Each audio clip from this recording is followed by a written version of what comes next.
सभी को कार्तिक मास की पूर्णिमा की हार्दिक शुभकामनाएं।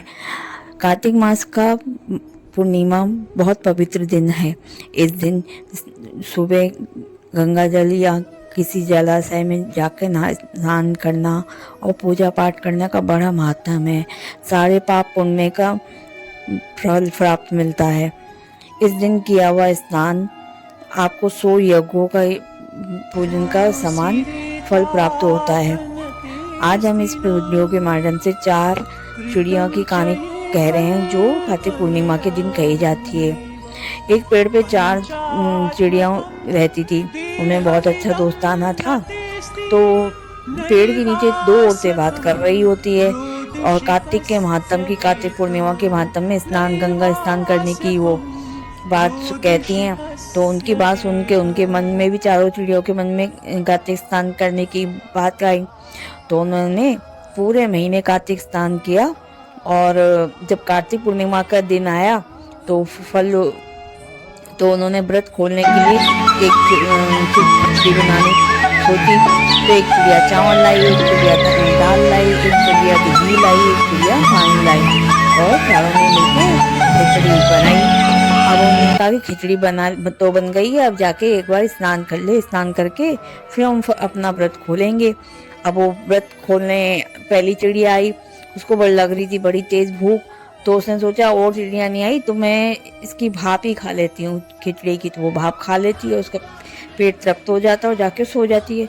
फिर दूसरी चिड़िया आती है तो वो उसका खिचड़ी का पानी पी लेती है। वो पानी पी के वो भी गहरी नींद में सो जाती है जाके। तीसरी चिड़िया आती है, वो सारी खिचड़ी खा जाती है। फिर उसके बाद में वो भी जाके सो जाती है। फिर चौथी चिड़िया आती है तो देखती है खिचड़ी तो है नहीं, बस उसकी खुरचन थी। तो वो खुरचन खा के वो भी खा के सो जाती है। अब शाम के टाइम पे आंधी तूफान आया और चारों चिड़िया वहीं ख़त्म हो गई। अब अगले जन्म उनका मिला।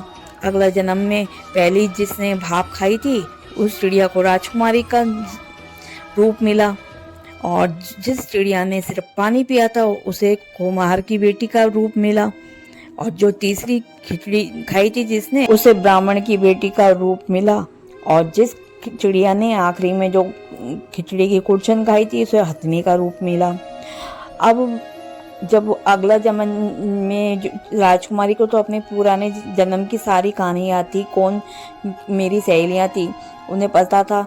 तो वो सबको अपने ही महल में रख लेती है।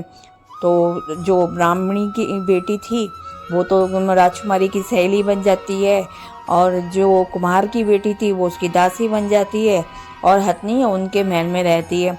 अब विवाह योग्य जब राजकुमारी हुई तो उसका विवाह करा तो वो अपने पिताजी को कहती है, पिताजी मैं अपनी सहेली को और अपनी दासी को ले जाना चाहती हूँ। बोले हाँ बेटा ले जा। फिर वो कहती है मैं हथनी को भी ले जाना चाहती हूँ। तो वो बोलते हैं बेटा हथनी का तू क्या करेगी? बोला कि नहीं वो भी मेरे साथ जाएगी। बोला ठीक है तो ले जा। अब सैनिक हथनी को लेने जाते हैं तो हथनी उठने को तैयार नहीं होती, चलने को तैयार नहीं होती। तो वो सैनिक राजा के पास आके बोलते हैं कि भाई हथनी तो आ नहीं रही है। तो वो राजकुमारी अपने पिताजी को कहती है, पिताजी मैं जाके लेके आती हूँ। तो वो जाती है हथनी के पास में, उसके कान में याद कहती है कि हम अगले जन्म में, पिछला जो जन्म था हमारा उसमें हम लोग 4 चिड़िया थी और गहरी दोस्ती थी।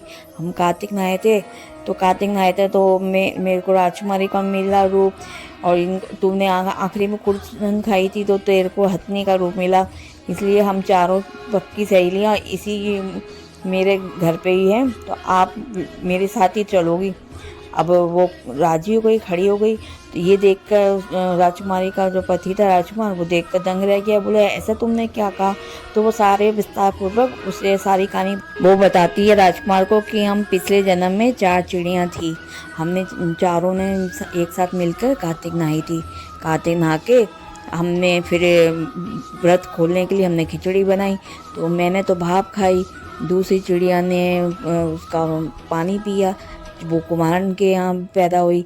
तीसरी चिड़िया ने पूरी खिचड़ी खा ली तो उसको ब्राह्मण के घर जन्म मिला और जो चौथी चिड़िया थी उसने खुरचन खाई खिचड़ी की।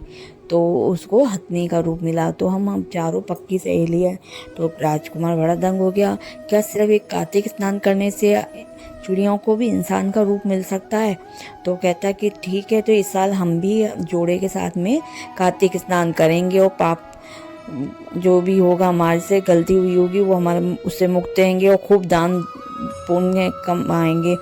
तो दोनों राजी हो जाते हैं। दोनों मिलके जोड़े के साथ में कार्तिक नहाते हैं।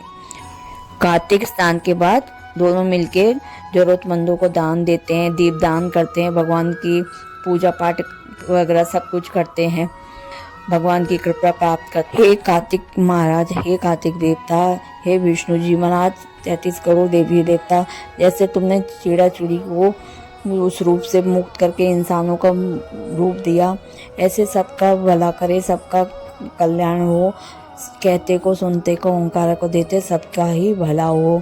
कार्तिक पूर्णिमा में जो स्नान करता है उसे 100,000 यज्ञों का फल प्राप्त होता है।